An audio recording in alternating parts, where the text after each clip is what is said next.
Ada seperti itu, tetapi ini bukanlah tujuan utama atau tujuan akhir, tujuan tertinggi dari pendidikan.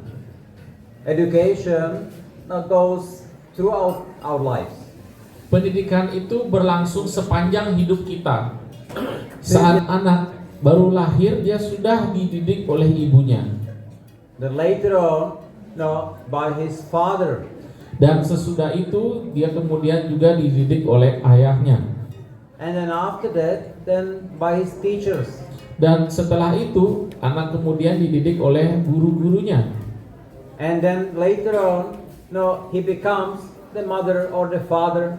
Dan nantinya anak ini sudah dewasa menjadi seorang ayah, seorang ibu. And he starts educating the others, his own children. Dan dia juga kemudian mulai mendidik anak-anaknya sendiri. Like we were watching the Balinese dances here. Seperti tadi kita sudah saksikan tarian-tarian Bali yang telah dipersembahkan. And Prabhu was mentioning then how it is important to actually preserve the culture. Dan sebagaimana disampaikan tadi, pentingnya kita melestarikan budaya. Culture is also about education. Dan budaya ini sebenarnya berkaitan dengan pendidikan. So, and we should try to understand what is the ultimate goal of education. Jadi kita harus memahami apa sesungguhnya tujuan tertinggi dari pendidikan. In Bhagavad Gita, Krishna tells us, Arjuna and us, that whatever we are thinking of at the time of death, this is where we go. Dan di dalam Bhagavad Gita, Sri Krishna bersabda, mengajar kepada Arjuna dan juga kepada kita semua bahwa apa yang kita pikirkan pada saat ajal, pada saat kematian, kesanalah nanti kita akan menuju. So then we should understand that we all have some desires. Kita juga harus memahami kita semua memiliki keinginan-keinginan. What are the desires? Are there good desires or are there not good desires? Dan apakah keinginan-keinginan yang kita miliki, apakah ini keinginan yang baik atau keinginan yang tidak baik? How do we find out what is good and what is not good? Bagaimana kita bisa tahu apa sesuatu itu baik ataukah tidak baik? We have our intelligence and we have our mind. Kita memiliki kecerdasan dan kita memiliki pikiran. Our intelligence then can discriminate between what is good and what is not. Kecerdasan yang kita miliki mampu membedakan apakah sesuatu yang baik dan apakah sesuatu yang tidak baik itu. Our mind cannot do that. Pikiran kita tidak dapat melakukan hal tersebut. Our mind only distinguishes between I like or I don't like. Pikiran kita hanya membedakan, oh ini yang saya suka dan ini yang saya tidak suka. And throughout our lives, then we are constantly arguing, or our mind and intelligence are arguing what to do. Dan di sepanjang hidup kita, pikiran dan kecerdasan ini selalu berargumen, selalu berdebat tentang apa yang mestinya dilakukan dan apa yang tidak dilakukan. Like, for example, when you get up in the morning. Contohnya saat kita tidak bangun paginya, then you are supposed to go for Mangalarati. di mana semestinya kita ikut Manggala Arati. But you are tired. Tetapi kita sedang lelah. So the intelligence tells you, go, get up, take bath and go for Mangalarati. Kecerdasan akan memberitahu kita, ayo bangunlah, mandi dan bersiap-siap untuk ikut Manggala Arati. The mind tells you, oh, it feels so nice in the bed. Just keep sleeping, no problem. Sedangkan pikiran akan memberitahu kita, oh rasanya nyaman sekali di tempat tidur ini. lanjut saja tidur, tidak usah bangun. And you have to make a choice. Lalu kita harus kemudian menentukan pilihan. Whom you are going to listen to. Siapa yang akan kita dengar? Are you going to listen to the intelligence, which is a little austere, but it's the right thing to do? Apakah kita akan mendengar kecerdasan di mana apa yang dilakukan itu mungkin terasa lebih berat, tetapi adalah sesuatu yang benar untuk dilakukan? Or are you going to listen to the mind, which in the moment it feels better? Ataukah kita akan mendengar pikiran kita yang mungkin saat itu yang diusulkan oleh dia rasanya lebih enak, lebih baik. But there are going to be consequences. Tetapi akan ada konsekuensinya jika kita lakukan. So then we have to make a choice. Am I going to listen to the intelligence or to the mind? Lalu kita harus menentukan pilihan. Apakah kita akan mendengarkan kecerdasan ataukah mengikuti pikiran? And whom you choose to listen, then you make stronger. Dan yang mana yang kita pilih untuk kita ikuti menjadikannya lebih kuat. So then, if you listen to the mind, then we make the mind stronger and intelligence becomes subservient to the mind. Kalau kita memilih untuk mendengarkan pikiran, pikiran inilah yang akan semakin kuat dan kecerdasan kemudian menjadi bawahan dari pikiran. Whatever the senses want, I will do. Apapun yang indera-indera kita inginkan, kita turuti. But most of the time, it will be wrong action. Tetapi seringkali sebagian besarnya itu adalah tindakan yang salah. So, if we choose to listen our intelligence, Kalau kita memilih untuk mendengarkan kecerdasan kita, then we can make the intelligence stronger and the mind will be subservient to the intelligence. maka kita menjadikan kecerdasan kita yang lebih kuat dan pikiran menjadi pelayan dari kecerdasan. In fact, now each of them have certain role in our lives. Sesungguhnya masing-masing ini memiliki peran tersendiri dalam hidup kita. The mind should be steady. Pikiran itu hendaknya mantap. With the mind, you choose the goal, where you want to go. Pikiran itu, melalui pikiran kita menentukan tujuan kemana kita ingin pergi. The intelligence figures out how to get to the goal. Dan kecerdasan itu yang mencari bagaimana caranya kita untuk sampai kepada tujuan. So when the mind is steady, then intelligence can work properly and get you to the goal, what you want.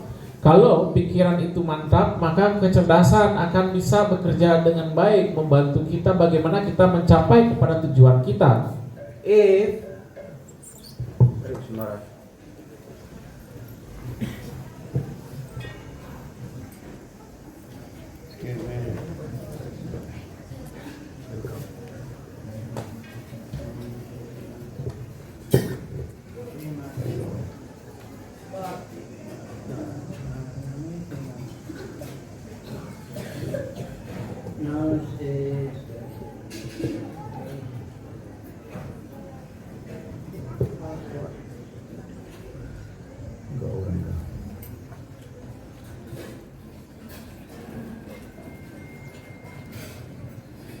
so now when the mind then is not steady, Tetapi jika pikiran itu tidak mantap, then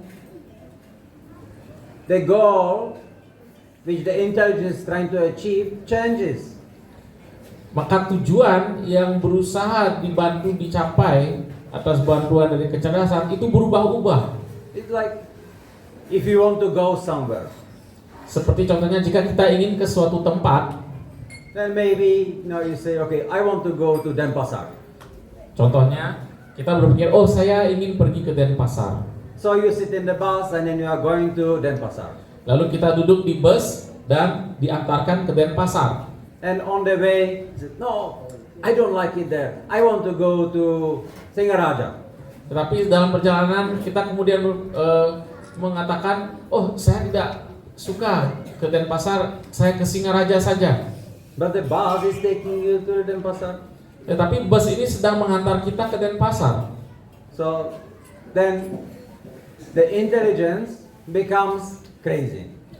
Dan dengan demikian kecerdasan ini menjadi gila. No?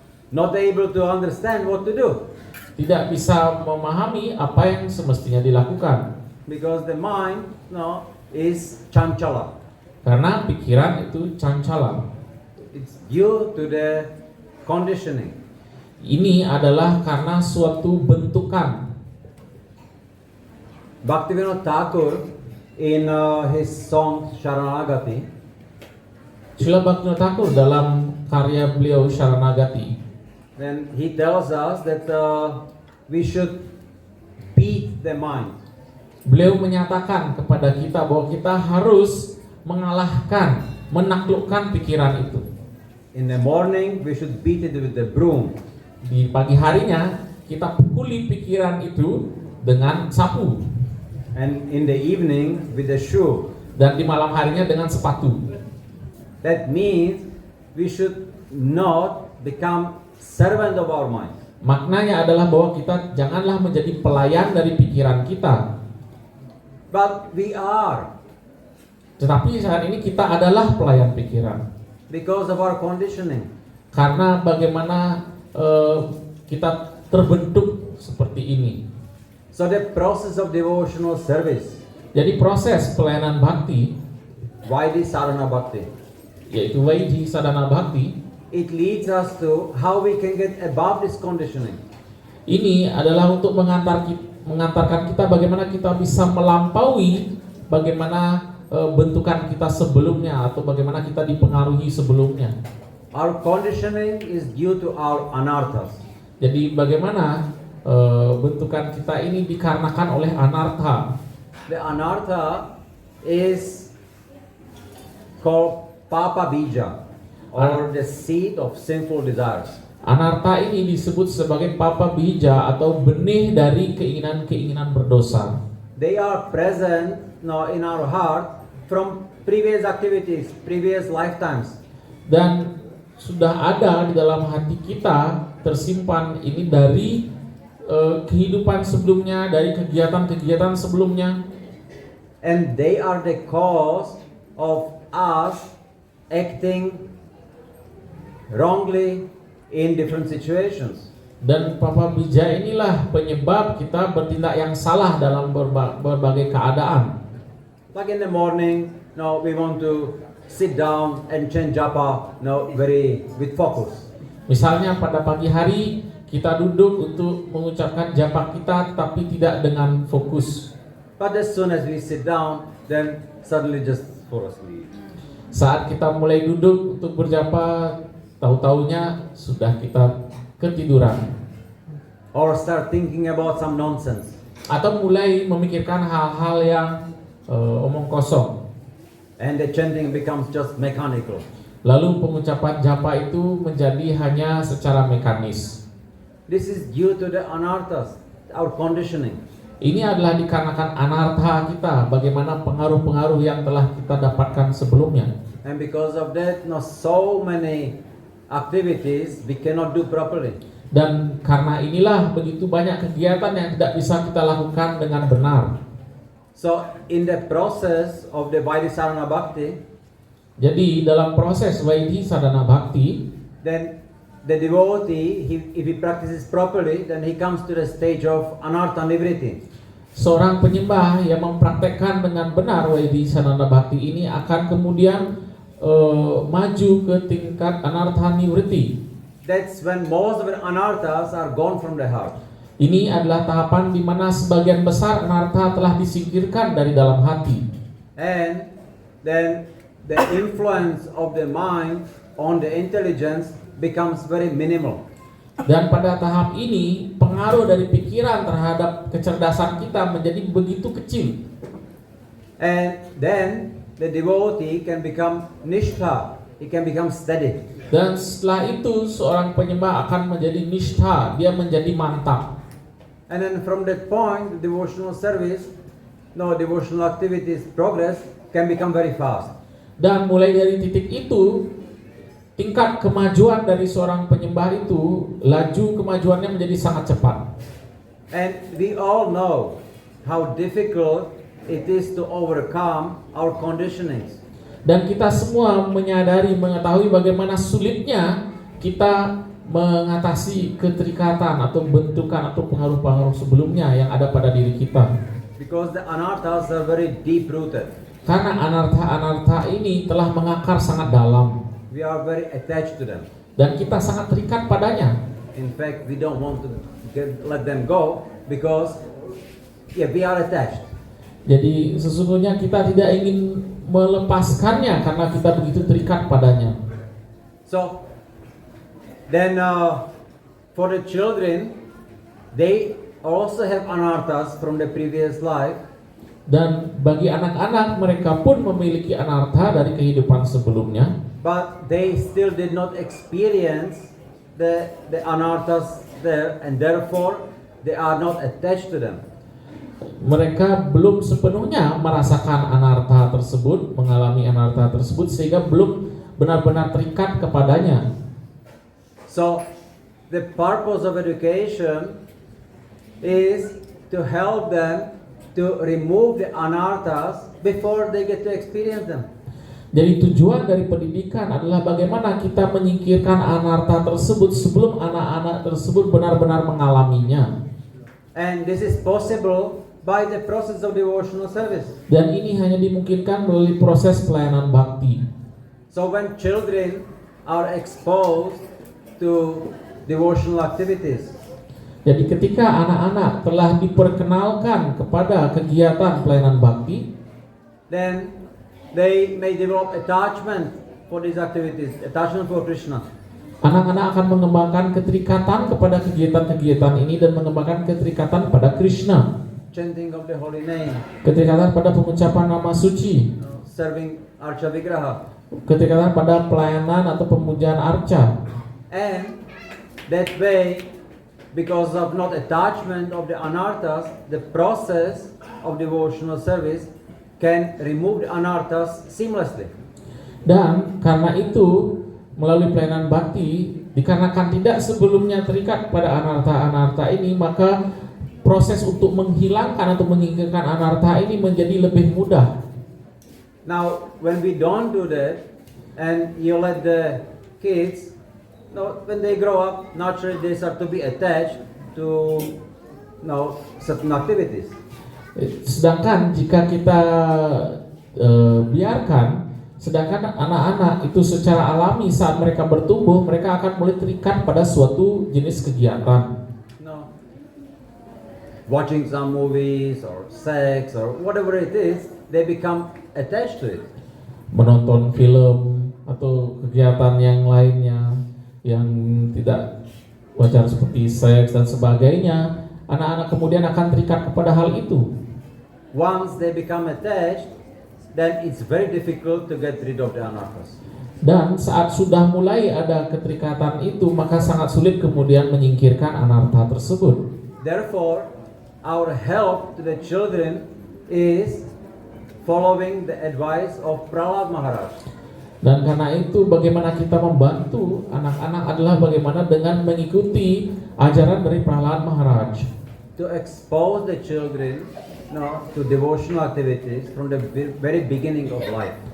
Bagaimana kita memperkenalkan kegiatan rohani ini kepada anak-anak dari semenjak usia dini dalam kehidupannya. So that can be our best gift to the children. Ini sesungguhnya yang adalah hadiah yang terbaik yang bisa kita berikan kepada anak-anak. Srila Prabhupada, he very much wanted the establishing Varnashrama system. Srila Prabhupada, beliau sangat ingin untuk menegakkan sistem Varnashrama. Part of the Varnashrama system, or great part of Varnashrama system, is to take care of our children. Dan satu bagian terbesar dari sistem Varnashrama ini adalah bagaimana kita membesarkan dan merawat anak-anak kita. One way of taking care of the children also is to perform samskaras for the children. Dan satu cara juga untuk bagaimana kita merawat anak-anak kita adalah melaksanakan samskara bagi anak-anak kita. There are purificatory rites which are aimed to purify the consciousness of the child. Ada proses atau ritual yang dimaksudkan untuk penyucian kesadaran anak-anak. And that way help to remove the anartha. Dan dengan demikian membantu bagaimana menyingkirkan anartha. In the Vedic culture, Vedic system, there are 10 samskaras, 10 main samskaras performed for children. Di dalam sistem atau budaya Weda ada 10 samskara utama yang diperuntukkan untuk anak-anak. And Srila Prabhupada in Bhagavad Gita, in the purport of the first verse in the 16th chapter, Dan Srila Prabhupada di dalam penjelasan Srimad Bhagavad Gita bab 16 sloka pertama, then he says that if you want your child to develop divine qualities, Srila Prabhupada menjelaskan jika kita ingin anak-anak kita mengembangkan sifat-sifat mulia, sifat-sifat rohani, then you have to follow these 10 principles of human life. maka kita harus mengikuti 10 prinsip kehidupan manusia. Then he calls the samskaras as the principles of human life. Dan Srila Prabhupada di sini menyebut samskara itu sebagai prinsip-prinsip bentuk kehidupan manusia. Because we all know whatever you learn in the childhood, that goes through your life. Karena kita tahu apa yang telah didapat di masa anak-anak itu akan bertahan dan akan terus ada sepanjang hidup. So that's something which we can meditate on. Ini adalah satu hal yang bisa kita renungkan. How we can do that? How we can be good examples for the children? Bagaimana kita bisa menjadi teladan-teladan yang baik bagi anak-anak? That teaching should be happening by achar. Jadi pengajaran atau pendidikan ini hendaknya terlaksana melalui acara, By our own example. melalui teladan kita sendiri. So whatever you do, your child will follow naturally. Jadi apapun yang kita lakukan, anak kita akan secara alami mengikutinya.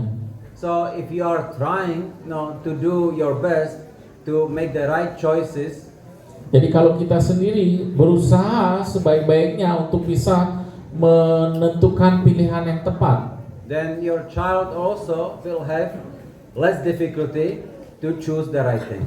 maka anak-anak kita juga akan tidak sulit menentukan pilihan yang tepat bagi dirinya. So maybe this is a great opportunity now to try to figure out how we can do that. Dan saat ini adalah suatu kesempatan yang baik, yang tepat untuk kita sama-sama mencari bagaimana yang terbaik untuk kita bisa melakukannya. What we can improve in our own lives to become better examples for the children. Apa yang bisa kita perbaiki dan tingkatkan dalam hidup kita sendiri untuk bisa menjadi teladan-teladan yang baik bagi anak-anak kita. And to think very much about their well-being. Dan bagaimana kita memikirkan kebaikan atau kesejahteraan mereka. Education of the children is extremely important because they are the future. Pendidikan bagi anak-anak ini amat sangat penting karena merekalah masa depan kita. We want to preserve the culture, but if you don't train the children in the culture, it will die with you. Kita ingin melatih anak-anak dalam budaya rohani ini, tetapi jika kita tidak melatihnya, maka budaya rohani ini akan berakhir bersama dengan berakhirnya diri kita. And especially nowadays, when kids are so disturbed, Khususnya di zaman sekarang saat anak-anak itu begitu terganggu, begitu banyak gangguan pada anak-anak. because of the social media, internet, and so many things are there to just disturb their attention. Dengan adanya media sosial, internet, dan begitu banyak hal lain yang hadir untuk mengganggu perhatian mereka. So if you want them to develop the divine qualities, if you want them to develop some good character, Jadi kalau kita ingin bagaimana anak-anak bisa mengembangkan sifat-sifat mulia, karakter yang baik, then it's even harder nowadays. Ini jauh lebih berat di masa sekarang. We have to put more effort into it. Kita harus berusaha lebih keras untuk hal ini. Even in the normal education now, then they are figuring out that one of the most important parts is character education. Dan dalam pendidikan pada umumnya pun mereka sekarang menyadari bahwa bagian terpenting dari pendidikan itu adalah pendidikan karakter. But what is the character? Tetapi apa yang dimaksud dengan karakter itu? So, Chaitanya Mahaprabhu, now he discusses or he describes the good character. Sri Chaitanya Mahaprabhu menguraikan apa yang dimaksud dengan karakter yang baik. In his Shikshastakam, then he says, no, Trinarapi Sunichna Tarapi Saishna Amanina Maladena Kirtaniya Sadahari. Beliau telah menyampaikan dalam Sikshashtaka beliau, Trinadapi Sunichna Tarapi Saishna Amanina Maladena Kirtaniya Sadahari. One should become humble, tolerant, respectful, and selfless. Seorang hendaknya menjadi rendah hati, toleran, penuh dengan sikap hormat, dan tidak mementingkan dirinya sendiri. So if we can help our children not to develop these qualities, then we can help them to progress in their devotional service. Jadi kalau kita membantu anak-anak kita bagaimana mengembangkan sifat-sifat mulia ini, maka kita juga membantu mereka bisa maju dalam proses bakti ini. But if we want the children to become like that, then we should first endeavor ourselves to become like this. Tetapi jika kita menginginkan anak-anak kita mengembangkan sifat-sifat mulia ini, maka kita sendiri juga harus berusaha sebaik-baiknya mengembangkan sifat-sifat ini pada diri kita sendiri. So developing these qualities, then we can help them and help ourselves. Jadi dengan mengembangkan sifat-sifat ini, kita bisa membantu mereka dan juga membantu diri kita sendiri. So that way, then we can get realizations, and the children can get also realizations in devotional activities. Jadi dengan cara ini kita akan mendapatkan keinsyafan, dan anak-anak kita juga terbantu untuk mendapatkan keinsyafannya dalam pelayanan bakti. Hare Krishna. Hare Krishna. Om Jnana-Chandandasya Jnananjana Salakaya Chakshusumritam Yena Tasmai Shri Guruve Namah Vanchakalpadrubhyascha Kripa Sindhubhyascha Patitanam Pavanebhyo Vaishnavyo Namo Namaha. Jai Shri Krishna Chaitanya Prabhu Nityananda Shri Advaita Gadadhar Sivasadi Gaur Bhakta Vrinda. Hare Krishna Krishna Krishna Hare Hare Hare Rama Rama Rama Hare Hare. Thank you. So by now you must be familiar why we are here. There's a big poster there saying the 9th anniversary of Radha Raseshwar's Gurukula efforts, I would say. We still haven't established Gurukula here. This is one for the management. Priority.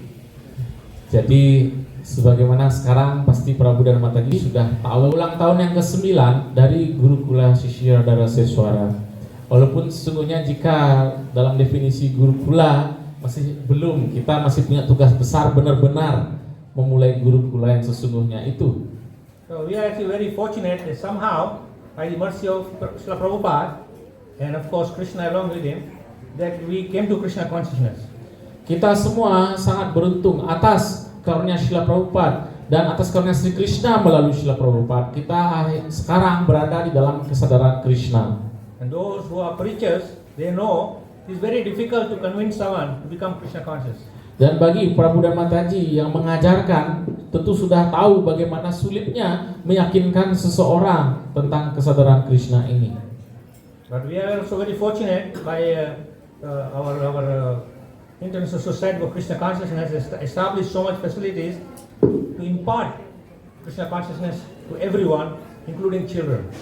Tetapi kita juga sangat beruntung melalui ISKCON International Society for Krishna Consciousness telah menyediakan berbagai jenis fasilitas bagaimana kita bisa menyampaikan pengetahuan kesadaran Krishna ini kepada semua orang, termasuk kepada anak-anak. So those who are parents, there is great responsibility on your shoulders. Bagi Prabu dan Mataji yang adalah orang tua memiliki tanggung jawab yang sangat besar yang diemban di pundaknya. Because when you get your children, they are born fresh into this material world. Saat kita memiliki anak-anak, mereka terlahir dengan fresh, dengan polos ke dunia ini. And it is the duty of the parents now to nurture good qualities in the children. Dan adalah kewajiban dari orang tua kemudian bagaimana mengembangkan sifat-sifat yang baik di dalam anak-anaknya, pada anak-anaknya. So here at Radha Raseshwar at least, we have established some form of Gurukul education. Jadi di Ashram Radha Raseshwar telah dimulai bagaimana sebentuk pendidikan gurukula. So when Srila Sripad Maharaj first came to Bali, he noticed that in the wonderful Vaishnavas of this land, they have all good qualities to become devotees, but they don't have the ability to become brahmacharis. Jadi ketika Sripad Maharaj ke Pulau Bali ini, beliau melihat bahwa ada begitu banyak sifat-sifat Vaishnava yang baik pada para penyembah di sini, tetapi sulit bagi penyembah menjadi brahmachari. So of course, the goal of our worldly life is not that everybody has to become brahmacharis living in the ashram wearing saffron cloth. Tujuan kita tidaklah bahwa semua orang kemudian menjadi brahmachari tinggal di ashram dengan pakaian saffron. Because even the Supreme Lord Krishna says in the Bhagavad Gita, Chaturvarnya Maya system, Guna Karma Vibhaga. There are 4 ashrams to establish in the society.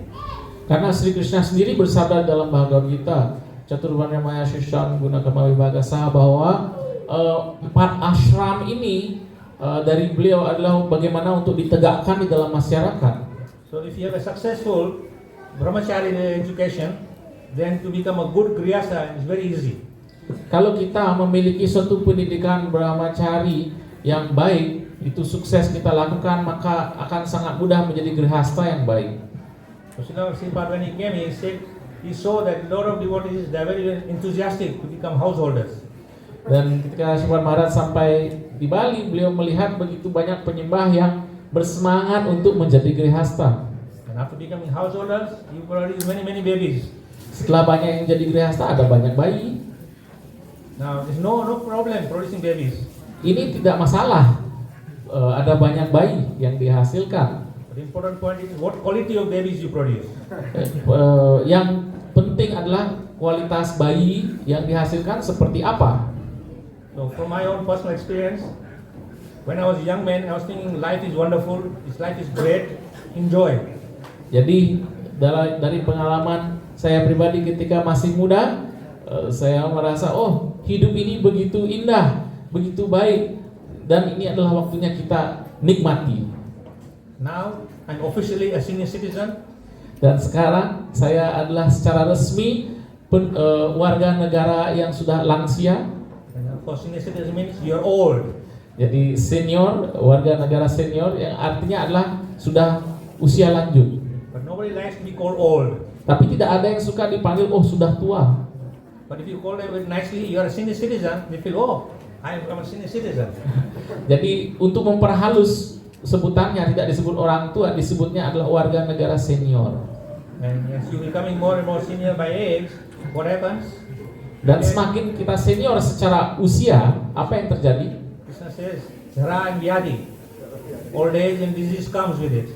Sri Krishna bersabda, yang mengikuti bersamaan dengan semakin senior secara umur adalah jara wyadhi, usia tua dan penyakit. So when you're in disease condition and old, it is very unpleasant. Saat kita dalam situasi sudah tua dan terkena penyakit, itu rasanya tidaklah nikmat. So we should take full advantage while we are in good health. Jadi kita harus memanfaatkan sebaik-baiknya saat kesehatan kita masih baik, Become perfect devotees of Krishna. untuk menjadi penyembah Sri Krishna yang sempurna. So if you become a perfect devotee of Krishna, then it is very easy to convince your children to become perfect devotees of Krishna. Kalau kita berupaya menjadi penyembah Sri Krishna yang sempurna, kalau kita menjadi penyembah Krishna yang sempurna, akan sangat mudah meyakinkan anak-anak juga menjadi penyembah Krishna yang sempurna. As I said, that being parents is great responsibility on the shoulders.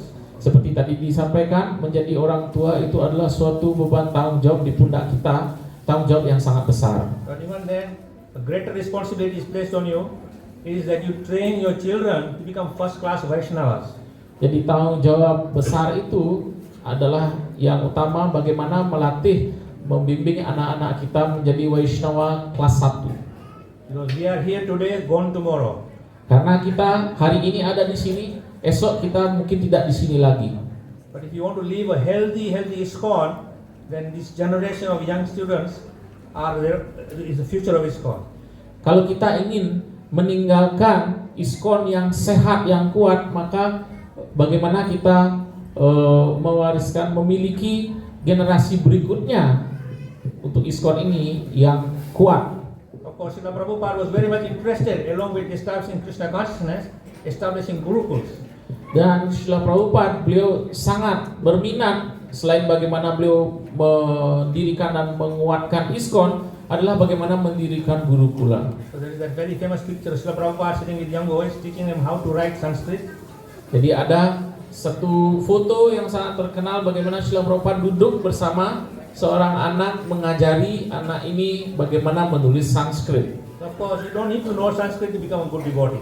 Tentu kita tidak harus bisa atau ahli Sanskrit untuk menjadi penyembah yang baik.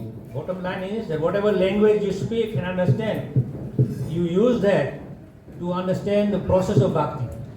Dasarnya adalah apapun bahasa yang kita tahu, yang kita gunakan, maka melalui itu kita belajar bagaimana menjadi penyembah yang baik. But the other day I was thinking that Srila Prabhupada, when he started ISKCON in 1966, and I think he will perform the first wedding ceremony in 1969. Jadi saya teringat bagaimana ketika Srila Prabhupada mendirikan ISKCON dan bagaimana beliau kemudian menikahkan murid-murid beliau pertama kali tahun 1969. So after that first wedding ceremony Prabhupada performed, so many more devotees become encouraged that Krishna consciousness is not about just renouncing and living a single life, but you can have the pleasures of household life. Dan sesudah itu banyak penyembah yang kemudian menjadi disemangatkan bahwa kesadaran Krishna tidak hanya tentang pelepasan ikatan saja, tetapi bisa juga menjalani kehidupan berumah tangga. So now almost 60 years of ISKCON, we have so many millions of grihasthas all over the world. Dan sekarang sudah 60-an tahun ISKCON, ada begitu banyak, ada jutaan grihasta. And all of them were producing wonderful babies. Dan semua grihasta menghasilkan anak-anak yang luar biasa.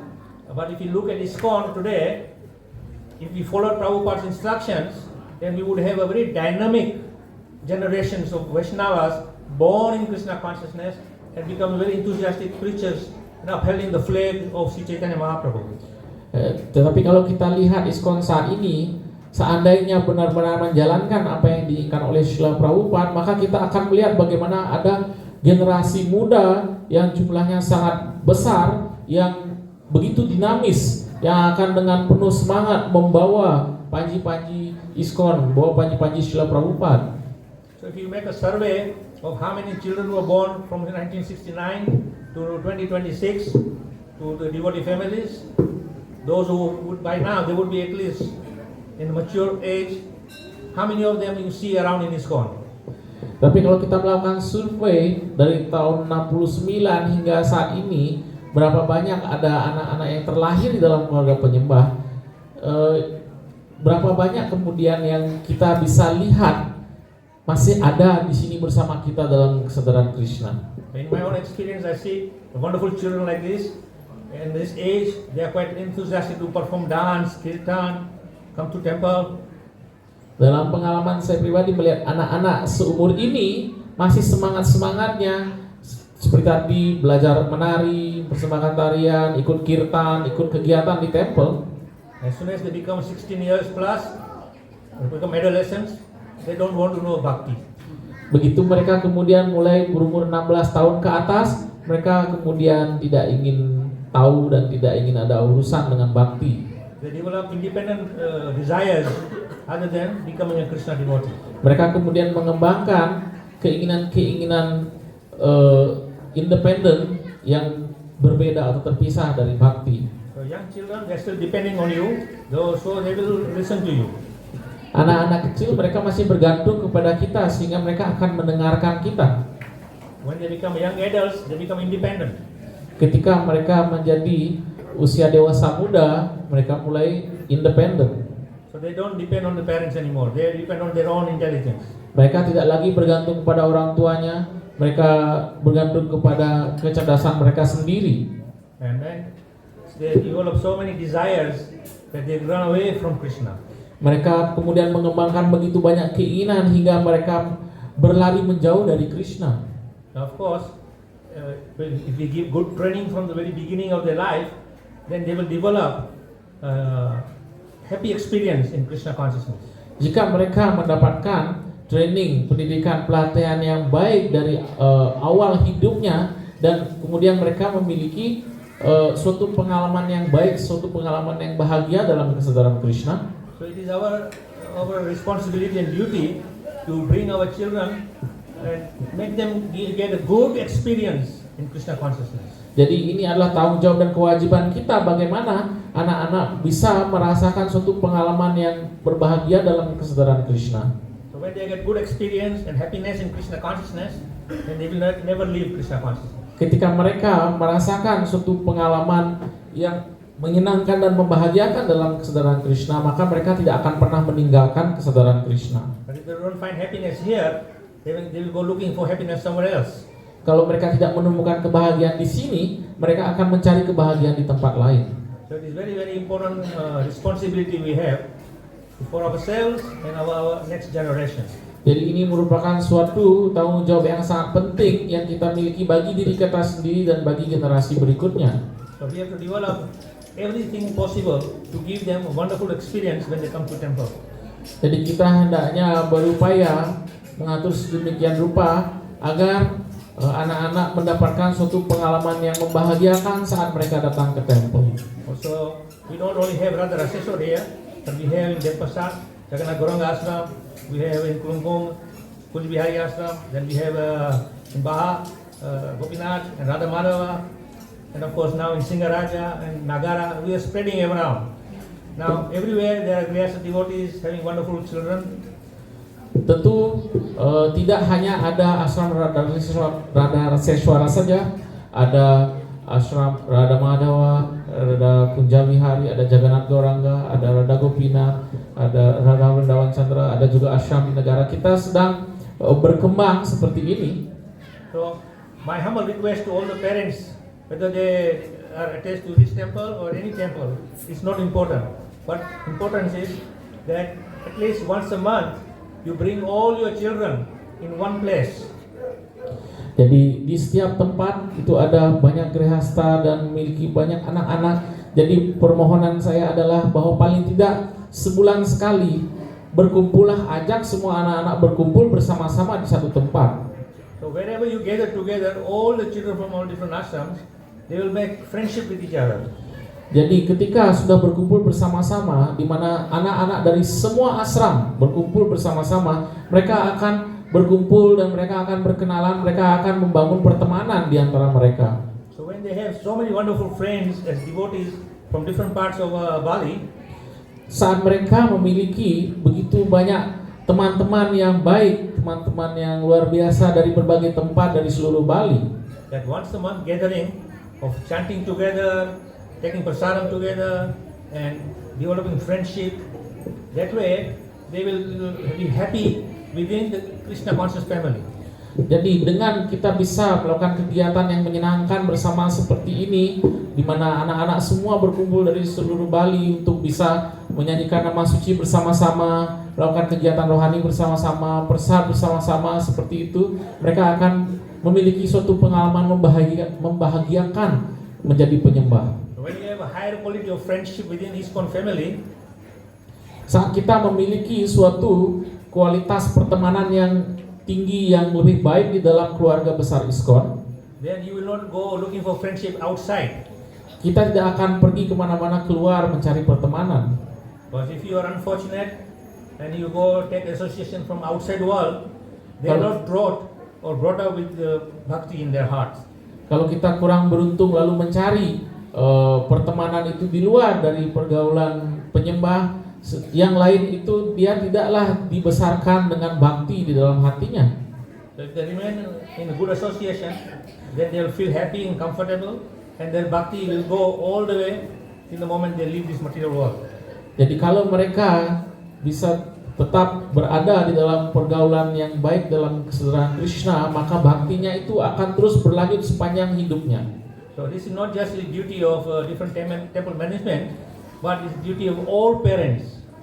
Jadi ini adalah tanggung jawab bukan hanya manajemen berbagai tempel, manajemen dari berbagai tempel, tapi ini adalah tanggung jawab dari semua penyembah yang menjadi orang tua. There's a lot of benefits in this. When all the parents get together from all the different ashrams, they also develop friendship. Dan begitu banyak manfaat dari ini adalah ketika orang tua yang dari berbagai ashram juga berkumpul bersama-sama, juga membangun pertemanan satu sama lain. That way, they will also feel very much enthusiastic in performing bhakti. Dan dengan demikian orang-orang dewasa, para orang tua pun menjadi lebih bersemangat lagi untuk menjalankan bakti. So in my experience, I see in Bali, devotees are very happy when there's festivals. Dalam pengalaman saya melihat para penyembah di Bali begitu berbahagia saat ada festival. So during the festival time, like Gaur Purnima, Ram Navami, Janmashtami, Kasing Chaturdasi, so many festivals are there. We look forward to coming and associating with devotees. Jadi pada saat ada begitu banyak festival, ada perayaan seperti Gaur Purnima, Janmashtami, Ram Navami, Nrsimha Chaturdasi, para penyembah sedang menanti-nanti kapan perayaan itu akan berlangsung, di mana kita bisa berkumpul bersama-sama. So I think it is very important in our ISKCON, we develop a monthly festival called Festival of Krishna Consciousness for the Generation G. Jadi saya pikir sangat penting bagi kita di dalam ISKCON mulai merencanakan bisa mengadakan suatu festival yang rutin bersama-sama, terutama ini untuk generasi yang berikutnya ini. Because there is a lot of these words going around the world now, Generation G.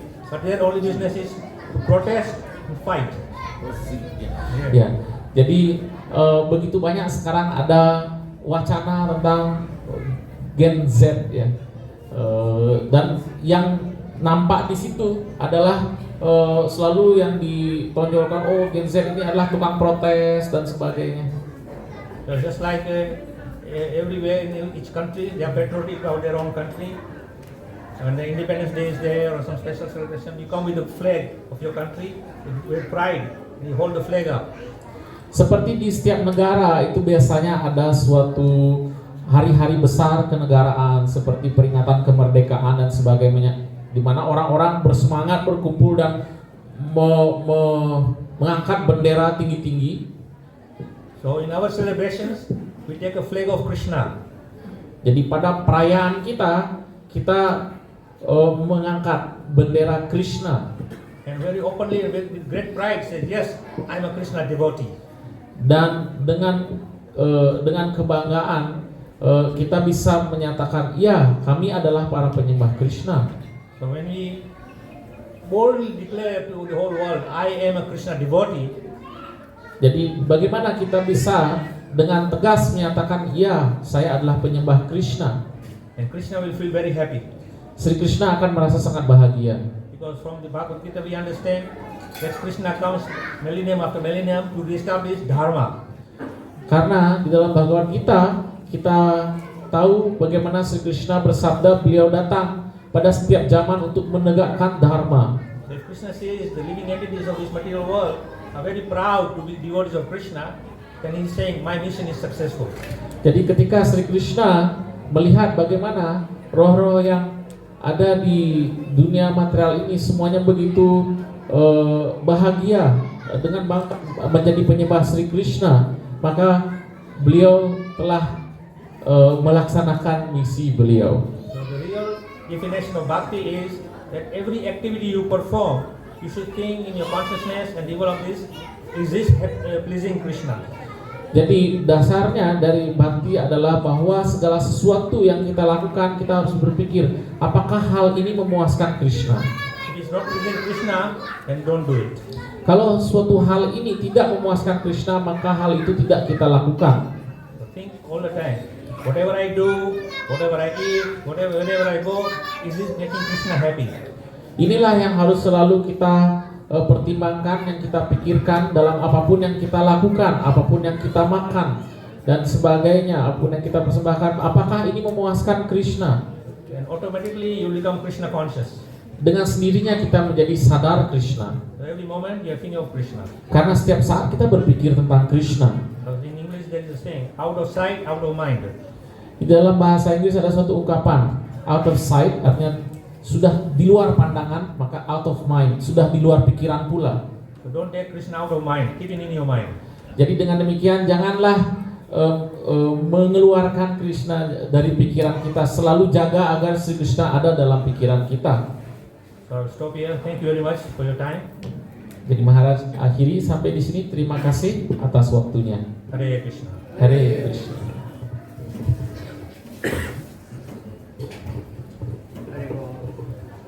Hare Krishna. Semuanya silahkan berdiri. Start the kirtan. Dan Maharaj melihat ada yang bermain-main dengan instrumen. Apakah sudah waktunya kirtan? The children are very good at kirtan. Jadi anak-anak itu sangat baik dalam melaksanakan kirtan. Jadi kita mulai kirtan. Somebody over there make kirtan.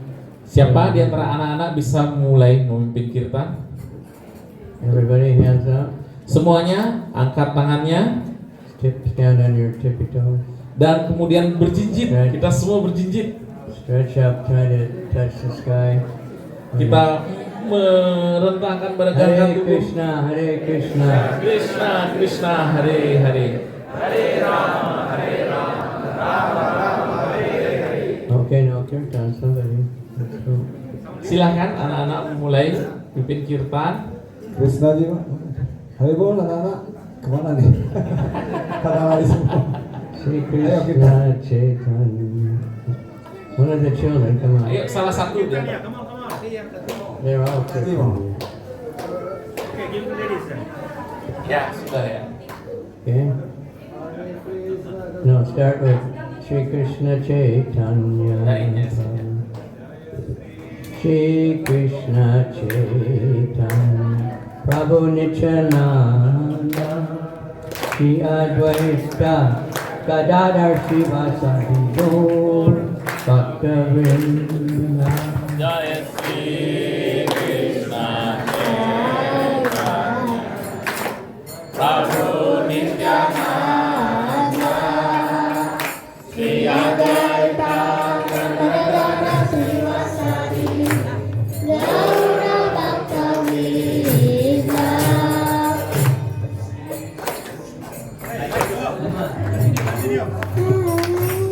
Prabhu Nityananda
Gaurava Kavinda Sri Krishna Chaitanya Prabhu Nityananda Sri Advaita Gadadhara Sivasadi Gaurava Kavinda Hare Krishna, Krishna Krishna, Hare Hare, Hare Rama, Rama Rama, Hare Hare, Krishna, Krishna Krishna, Hare Hare, Hare Rama, Rama Rama, Hare Hare, Hare Krishna, Krishna Krishna, Hare Hare, Hare Rama, Rama Rama, Hare Hare, Hare Krishna, Krishna Krishna, Hare Hare, Hare Rama, Rama Rama, Hare Hare, Hare Krishna, Krishna Krishna, Hare Hare, Hare Rama, Rama Rama, Hare Hare, Hare Krishna, Krishna Krishna, Hare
Krishna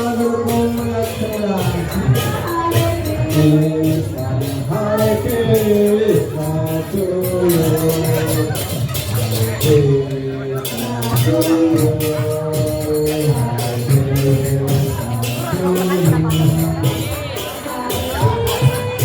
Jai Shri Krishna, Jai Shri Krishna, Jai Shri Krishna, Hare